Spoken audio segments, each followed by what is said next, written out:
이경규의 딸 이예림은 어릴 때부터 이경규의 딸로 유명했으며 배우로 정식 데뷔하기 전 SBS 예능 아빠를 부탁해에 고정 출연하면서 얼굴을 알렸는데요. 이런 이예림에게도 안타까운 소식이 들려왔습니다. 어떤 일인지 빠르게 알려드릴게요. 이예림은 어린 시절 MBC 예능 프로그램 일요일 밤의 코너 양심냉장고에 출연해 이경규가 예림아? 라고 부르면 뛰쳐나오거나 포복 자세에 세배를 하면서 인기를 얻었는데요. 과장을 좀 보태면 국민 딸 수준으로 2010년대에 추사랑과 비견할 정도의 인기였죠. 이경규가 진행을 맡은 전파견물록에도 출연해 초창기 프로그램이 자리를 잡는 데 도움을 줬는데요. 그렇게 국민들에게 눈도장을 찍은 뒤 성인이 되어서 다시 매체에 등장했습니다. 2015년 SBS에서 설 연휴 특집 파일럿 프로그램으로 방영한 아빠를 부탁해의 아버지 이경규와 출연하였고 이후 정규 프로그램으로 전환되면서 본격적으로 방송 활동을 시작한 것이죠. 어린 시절 아버지 이경규와 정다운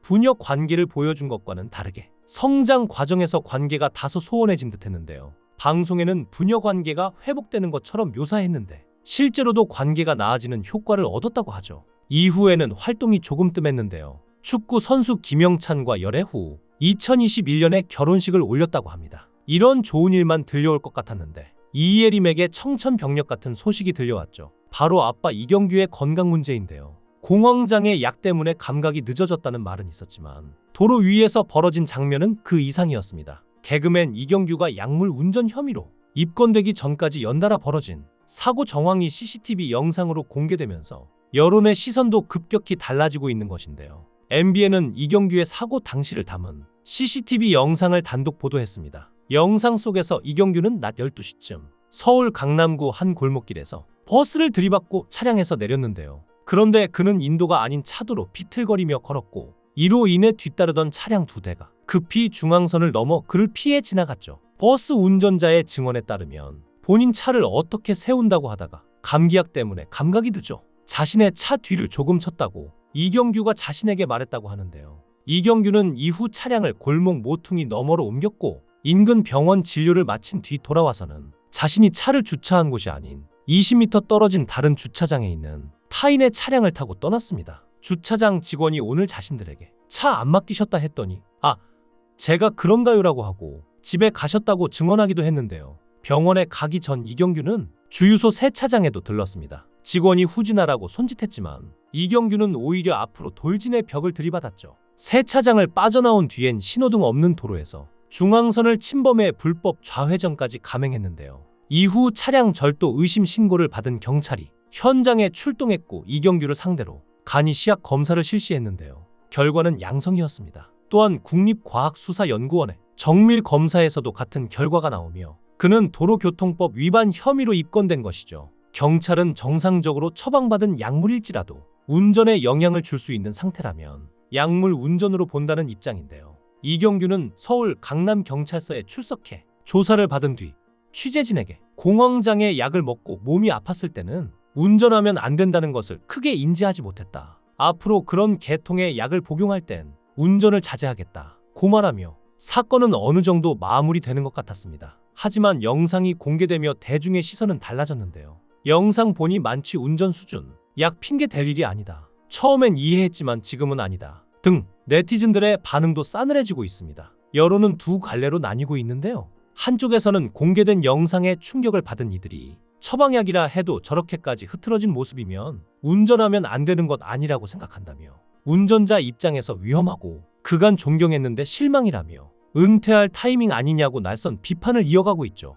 반면 또 다른 쪽에서는 처방약 복용으로 인한 사고는 법적으로도 복합적인 사안이라고 주장했는데요. 게다가 아직 정식 기소도 안 됐고 실제 중대한 사고가 있었던 것도 아닌데 지금 은퇴를 언급하는 건 지나치다며 이경규를 두둔하는 목소리도 나오고 있죠. 그만큼 현재 중립기여가 필요한 시점일 텐데요. 일각에서는 사고 경위와 의도가 명확히 밝혀지지 않은 상황에서 감정적인 반응은 경계해야 한다며 정확한 수사 결과를 지켜보자는 중립적 입장도 늘고 있습니다. 단순한 사회적 비난으로 한 사람의 커리어 전체를 규정하기에는 아직 이른 판단이라는 지적인 것이죠. 억울한 피해자가 나와서는 안 되니까요. 특히 이경규가 지금의 자리까지 오기에 얼마나 많은 고생을 했는지 보면 더 그렇습니다. 이경규의 암담한 무명 시절은 경상도 사투리 억양 때문에 아예 방송에 출연할 기회조차 얻지 못한 1980년대 초반으로 돌아갑니다. 이때 이경규는 어떻게 해서든 먹고는 살아야 했기에 유명 가수의 백업 댄서를 맡기도 했는데요.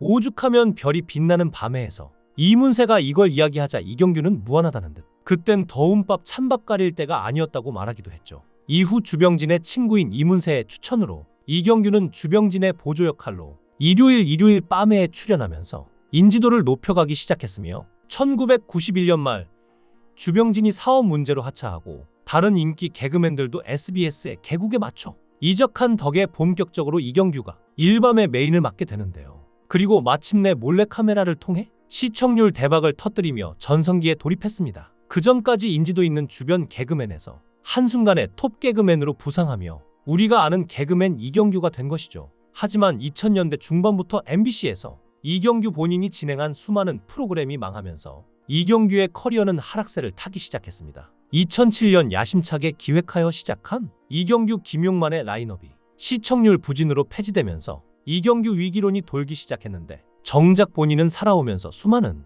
위기를 넘겼는데 이걸 새삼스럽게 위기라 하냐며 대인배적인 모습을 보이고 있었지만 2008년에는 하던 프로그램이 2개가 날아가는 등 이 경규에 있어서 매우 아쉬운 한 해였습니다. 결국 연이은 시청률 부진으로 이경규가 출연하는 프로그램이 계속 조기 종영되면서 한때는 이경규가 지상파 메인 MC를 맡던 프로그램이 단 하나밖에 존재하지 않게 된 적도 있었는데요. 거의 어거지로 끼어들다시피 한명랑 히어로도 2009년 봄 개편으로 종영되었으며 그래서 이제 이경규의 시대는 끝났다는 의견이 대세를 이루죠. 하지만 이경규는 절망하지 않았습니다. 결단을 내려 KBS 해피선데이로 넘어와서 남자의 자격이라는 코너를 진행하기 시작했는데요. 김태원, 유연상 등 타 영역의 연예인들이 예능에 본격적으로 진출하고 아저씨 예능으로 트렌드가 뒤바뀔 것임을 예측했고 그걸 실현시킨 것이 바로 이 남자의 자격이었죠. 이경규는 이때 오랜만에 입이 아니라 몸으로 보여주는 진행을 하는 등 그동안에 해왔던 습성에서 벗어나 적극적으로 변화를 받아들였는데요. 남자의 자격에서 이경규는 무리해서 마라톤 하프코스를 완주하거나 꼬꼬면이라는 라면 상품을 탄생시키기도 했죠. 이경규는 남자의 자격 전까지만 해도 퇴물이니 한물 같다느니 등의 안 좋은 소리를 들었지만 이 프로의 탄생으로 리얼 버라이어티도 할 수 있다는 것을 증명하였고 더불어 제2의 리즈 시절을 시작하게 만들어준 터닝 포인트가 됐습니다. 2009년 KBS 연예대상에서 이경규가 사회를 맡았는데 이때 시청률 부진의 원인을 자신에게 돌리는 MBC에게 꽤 서운했던지 이경규는 연예대상 시상식 사회 도중 KBS에 오기를 잘했습니다라는 의미심장한 멘트를 하기도 했는데요. 그렇게 KBS에서 활동을 하던 이경규는 2010년에 KBS 연예대상 대상을 받으며 화려하게 재기했다는 평가를 받았습니다. 또한 SBS에서 방송연예 대상을 수상하며 지상파 3사에서 트리플 크라운을 달성하는 예능인으로의 업적을 이루었죠. 현재 이경규가 논란에 휘말린 것은 맞지만 모든 조사 결과가 나오고 나서 비판해도 늦지 않을 것 같은데요. 어쨌거나 또다시 이런 일이 벌어지지 않도록 각별한 주의가 필요할 것 같습니다. 여러분들은 이경규에 대해 어떻게 생각하시나요? 여러분들의 의견을 댓글로 남겨주세요. 시청해주셔서 감사합니다. 강산TV였습니다.